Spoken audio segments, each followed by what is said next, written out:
Hello friends, Madras Fertilizers Limited. So அந்த பேஜில் தான் நம்ம இப்போ இருக்கிறோம். இதில் பார்த்தீங்கன்னா ரைட் சைட் டாப்பில் recruitment notification for non supervisor 2026 to apply online. ஓகேவா? நம்ம ஃபர்ஸ்ட் என்ன பண்ண போகிறோம்னா நோட்டிஃபிகேஷன் யாரெல்லாம் எலிஜிபிள்னு செக் பண்ண போகிறோம். ஸோ அதை கிளிக் பண்ணுங்கள். கிளிக் பண்ணிங்கன்னா பிடிஎஃப் ஓப்பன் ஆகும். அதில் என்ன போஸ்ட் கொடுத்துருக்காங்கன்னா டெக்னிக்கல் அசிஸ்டன்ட் ட்ரைனிங். ஓகேவா? ஸோ இதில் full time 3 years diploma in chemical engineering. So category வந்து பார்த்தீங்கன்னா மேக்ஸிமம் ஏஜ் வந்து 26 தான். ஸோ கேட்டகரிஸ் பார்த்தீங்கன்னா டோட்டல் 28 போஸ்ட் இருக்கு. எஸ்சியில் 11, ஓபிசி நான் க்ரீமி லேயரில் 8, எக்கனாமிக்கலி வீக்கர் செக்ஷனில் 2, ஜென்ரல் கேட்டகரியில் 7. ஓகேவா? ஸோ நெக்ஸ்ட் வந்து பார்த்தீங்கன்னா டெக்னிக்கல் அசிஸ்டன்ட் ட்ரைனிங். அதில் வந்து பார்த்தீங்கன்னா full time 3 years diploma in mechanical engineering. But BE mechanical முடிச்சிருந்தாலும் எலிஜிபிலிட்டி இல்லை. ஓகேவா? ஸோ நெக்ஸ்ட் வந்து பார்த்தீங்கன்னா technical assistant training maintenance, full time 3 years diploma in electrical engineering. Next வந்து என்னன்னா இதில் எல்லாம் கேட்டகரி வைஸ் இருக்கு. ஓகேவா? அதை ஒன்று பார்த்துக்கோங்க. Technical assistant training full time 3 years diploma இன் இன்ஸ்ட்ருமெண்டேஷன் இன்ஜினியரிங்.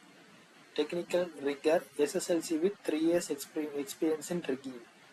ஸோ இதில் வந்து பார்த்தீங்கன்னா சீரியல் நம்பர் 1, 2, 3, 4 எல்லாத்துலேயுமே வந்து பார்த்தீங்கன்னா டிப்ளமோ தான் கேட்டிருக்காங்க. எந்த ஒரு இன்ஜினியரிங் போஸ்ட்டுக்கு அவங்க கேட்கல.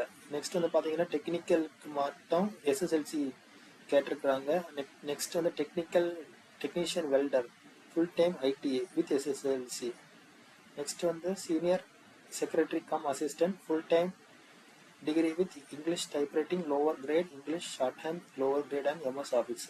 ஸோ இவ்வளோ நீங்கள் படிச்சிருக்கணும், சர்டிஃபிகேட் வச்சிருக்கணும். ப்ளஸ் அது கூட என்னன்னா எம்எஸ் ஆஃபீஸ் கூட தெரிஞ்சிருக்கணும். ஓகேவா? மைக்ரோசாஃப்ட் இல்லைனா 3 years diploma in commercial practice or modern office practice with short and lower great.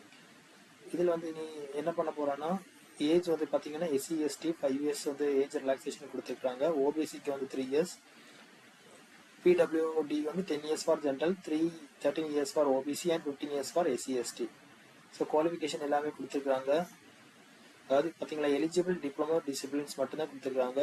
Degree அதாவது BE mechanical, BE civil, BE electrical, BE instrumentation எதுவுமே கொடுக்கல. ஓகேவா? எல்லாமே மேலே ப்ரீஃபாக கரெக்டாக நீட்டாக போட்டிருக்காங்க. எலிஜிபிள் டிப்ளமோ டிசிப்ளின்ஸ் மட்டும் போட்டிருக்காங்க. ஓகேவா? ஸோ பர்சன்டேஜ் ஆஃப் மார்க் கொடுத்துருக்காங்க. ஸோ இந்த குரூப் டிஸ்கிரிப்ஷனில் நான் இந்த லிங்கை வந்து நான் போஸ்ட் பண்ணி வைக்கிறேன். எலிஜிபிலிட்டி இல்லைன்னா தேவை ஏதாவது டவுட் இருந்ததுன்னா நீங்கள் அதிலேயே வியூ பண்ணி பார்த்துக்கலாம். ஓகேவா? Okay, thank you.